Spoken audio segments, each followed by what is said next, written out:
Guys, আজকে আমি বানাচ্ছি সিঙ্গারা। তো তার জন্য অনেকটাই জোগাড় জানতে আমি করে নিয়েছি, তাড়াতাড়ি হয়ে যাবে। তো এখানে আমি মটর একটু ফুড কালার দিয়ে সিদ্ধ করে নিয়েছি। আর সেই জলের মধ্যে আমি একদম ছোট ছোট করে কেটেছি ফুলকপি, সেটাকে হালকা একটুখানি আমি বয়েল করে নিয়েছি। আর এখানে ভালো করে আলু সিদ্ধ করে নিয়েছি, ছালটা এখনও ছাড়েনি। আপনারা ছালটা অবশ্যই কিন্তু ছাড়াবেন না, তাহলে কিন্তু আলুটা না একটু বেশি ভিজে ভিজে ভাব হয়ে যায়। তো যদি আরও আগে সিদ্ধ করে রাখতে পারে তাহলে কিন্তু বেশ আঠালো হবে। তো আমি যেহেতু ইনস্ট্যান্ট মানে এখনই করলাম, তো সেখানে কিন্তু আমি ঝালটা একটু ঠান্ডা হতে দিয়েছি, একটু পরে ছাড়িয়ে নেব।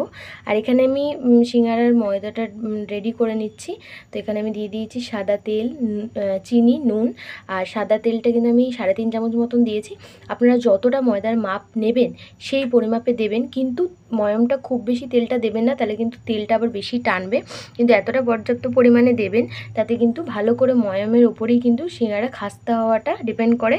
তো এটাকে আমি ভালো করে ময়ান দিয়ে নর্মাল জল দিয়ে আটা মাখি যেরকম ঘরে, তার থেকে একটু শক্ত ডো হিসাবে মেখে নেব। আমাদের কিন্তু খুব ভালো করে ময়াম দেওয়া হয়ে গেছে, দেখুন একদম খুব সুন্দর করে ময়াম দেওয়া হয়ে গেছে একদম।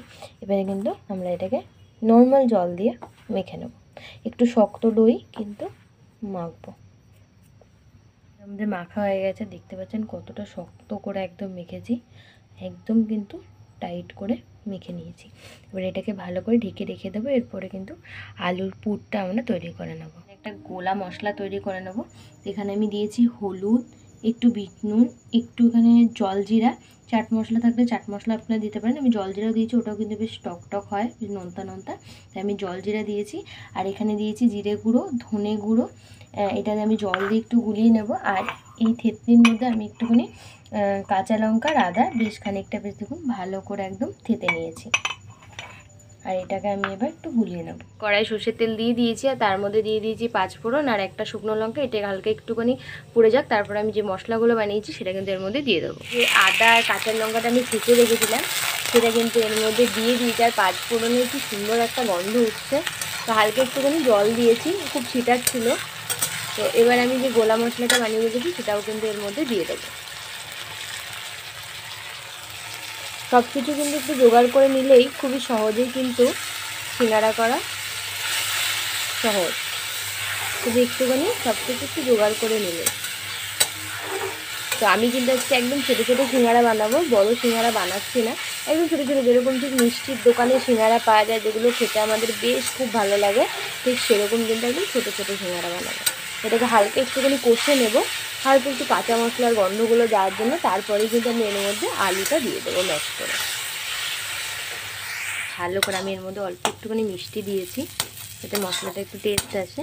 তো একদম দেখুন ভালো করে একদম কষানো হয়ে গেছে, আর কত সুন্দর তেল একদম ছেড়ে দিয়েছে। তো আমি আলুগুলোকে বাটির মধ্যে কিন্তু খুব ভালো করে একদম চটকে ম্যাশ করে নিয়েছি। এতে কিন্তু আমাদেরকে খুন্তি দিয়ে খুব বেশি চাপাচাপি করতে হবে না। আমি কিন্তু সেই জন্য বাটির মধ্যে খুব ভালো করে ম্যাশ করে নিয়েছি। সব আলুটা আমি এইভাবে দিয়ে ভালো করে মিশিয়ে নেব। আলুটা খুব ভালো করে মিশিয়ে নিয়েছি।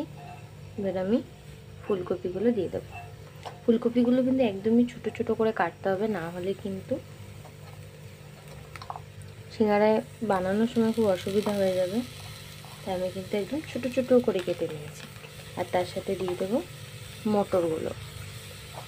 সব কিছু দিয়ে খুব সুন্দর করে একদম ভালো করে মিশিয়ে নেব। এতে কিন্তু খেতে আরও বেশি ভালো লাগবে, তাই কিন্তু আমি এর মধ্যে এত কিছু দিলাম। খেতে কিন্তু আপনারা কিন্তু সিম্পল বাদাম ভাজা বা আপনারা নারকেল কুচো করে ভেজেও বানাতে পারেন। তা আমার বেশি মটর আর ফুলকপি দিয়ে শীতের সময় বেশ ভালো লাগে। তো আপনারা এইভাবেও কিন্তু অবশ্যই ট্রাই করতে পারেন, এতেও কিন্তু বেশ ভালো হয় খেতে। দেখুন আমি এরকম লিচি নিয়ে নিয়েছি, এরকম সাইজে নিয়েছি, যেহেতু ছোটো ছোটো বানাবো। তো এটাকে আমি লম্বা করে কিন্তু বেলে নেব। আমি লম্বা করে কেটে নিয়েছি। লম্বা করে বেলার পর তো আমি কর্নারগুলোতে একটু জল লাগিয়ে দেবো, দিয়ে এটাকে ফোল্ড করে দেবো। আমি সুন্দর করে মুখটা মেরে নিয়েছি, আর দেখুন এরকম পকেটের মতন হয়ে গেছে। এবার কিন্তু এর ভেতরে আমি পুরটা ঢুকিয়ে দেবো। দেখুন আমি কিন্তু ভালো করে পকেটটার মধ্যে পুরটা ভরে একদম ভালো করে সিল করে নিয়েছি, দেখুন। আর এখানে আমি অনেক কটা বানিয়ে নিয়েছি, এই দেখুন একদম ছোটো ছোটো সিঙ্গারা আমি এখানে অনেক কটা বানিয়ে নিয়েছি। তা বাকি আর কিছু বানিয়ে নেব, তারপরেই কিন্তু আমি এগুলোকে ভেজে নেব। কিন্তু আমাদের গরম হয়ে গেছে, এবার আমি কিন্তু এক এক করে সিঙ্গারাগুলো দিয়ে দেবো। খুব বেশি গরম কিন্তু করবেন না, তেলটা জাস্ট হালকা একটুখানি গরম করে তারপরে কিন্তু সিঙ্গারাগুলো দিয়ে দিতে হবে। আর মিডিয়াম টু লো ফ্লেমে ভাজতে হবে, একদম হাই আছে কিন্তু ভাজা যাবে না। এইভাবে কিন্তু আমরা সিঙ্গারাগুলো ভেজে নেব। দেখুন কত সুন্দর গোল্ডেন ব্রাউন করে কিন্তু আমাদের একদম সিঙ্গারাগুলো ভাজা হয়ে এসেছে। এবার আমি কিন্তু হালকা একদম লালচে হয়ে যাওয়ার পর আমি কিন্তু গ্যাসের ফ্লেমটা বাড়িয়ে দিয়েছি। ততক্ষণ অবধি কিন্তু আপনাদের একদম লো ফ্লেমে ভাজতে হবে, নাহলে কিন্তু খাস্তা ভাবটা কিন্তু আসবে না। এবার এটাকে আমরা নামিয়ে দেবো। আমাদের কিন্তু একদম ছোট ছোট একদম সুন্দর সিঙ্গারা কিন্তু একদম রেডি হয়ে গেছে। আর দেখতে পাচ্ছেন কত সুন্দর কালারটা এসছে, একদম গোল্ডেন ব্রাউন। তো সুন্দর করে একদম গরম গরম আমাদের সিঙ্গারা ভাজা কিন্তু একদম কমপ্লিট হয়ে গেছে। তো এরকম সুন্দর একটা সিম্পল সিঙ্গারা রেসিপি আপনাদের কীরকম লেগেছে সেটা কিন্তু অবশ্যই কমেন্ট করে জানাবেন। আর ভিডিওটা যদি ভালো লেগে থাকে তাহলে লাইক করবেন, শেয়ার করবেন, আমাদের চ্যানেলটা অবশ্যই সাবস্ক্রাইব করবেন, বেল আইকন ক্লিক করবেন এরকম নতুন নতুন ভিডিও সবার আগে আপনার কাছে পাওয়ার জন্য গাইস। আর খুবই সুন্দর কিন্তু খেতে হয়েছে, অবশ্যই কিন্তু আপনারা ট্রাই করে আমাকে জানাবেন আপনাদের কীরকম লেগেছে। তো আজকের জন্য এতটুকুই, আবার দেখা হবে পরের সপ্তাহে।